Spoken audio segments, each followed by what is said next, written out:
Last summer, our family went whitewater rafting in Colorado. Now, whitewater rafting in Colorado is no Disney World ride. It's unpredictable.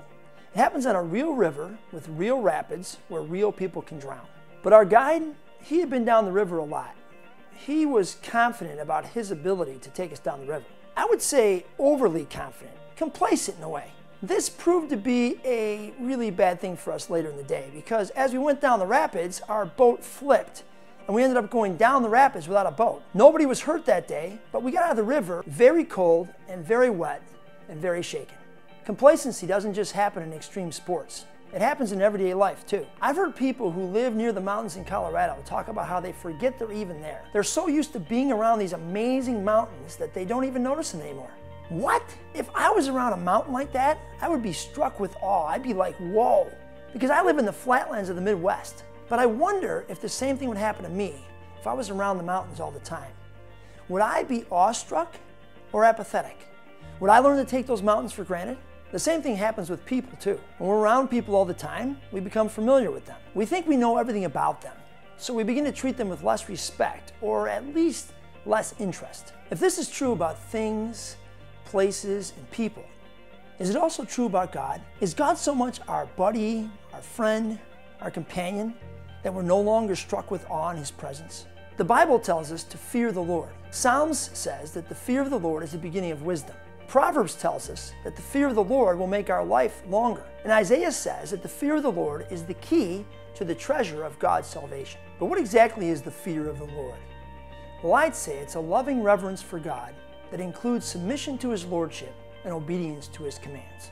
But we're complacent, comfortable, and friendly. So how can we possibly develop a loving, reverent submission to God? For me, it usually comes by gaining a greater awareness of who God is. Like when I found myself on top of the Empire State Building in New York City, looking down at all these people below, little dots running around, millions of them. And my son Joseph says to me, "Hey Dad, those people look like grasshoppers." And it makes me think about the verse in Isaiah where it says, "God sits enthroned above the earth, and its people are like grasshoppers." God is so huge, I can't even comprehend it. It blows my mind. Or like the time I was speaking at camp. I was speaking to kids about the blind man that Jesus ran into along the road.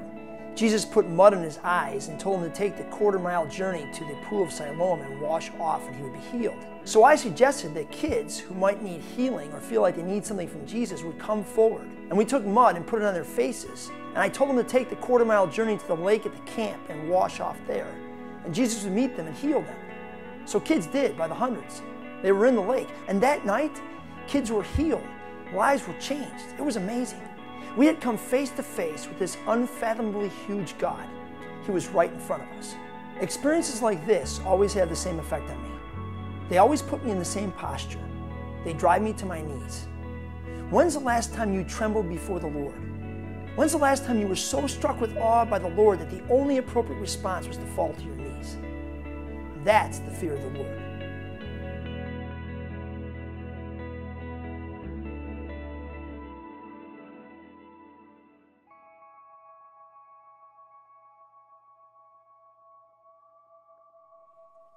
When my son Ben was 2 years old, he fell off a stool and split open his neck. He needed stitches, so I drove him to the ER. When we got there, the doctor gave us two choices.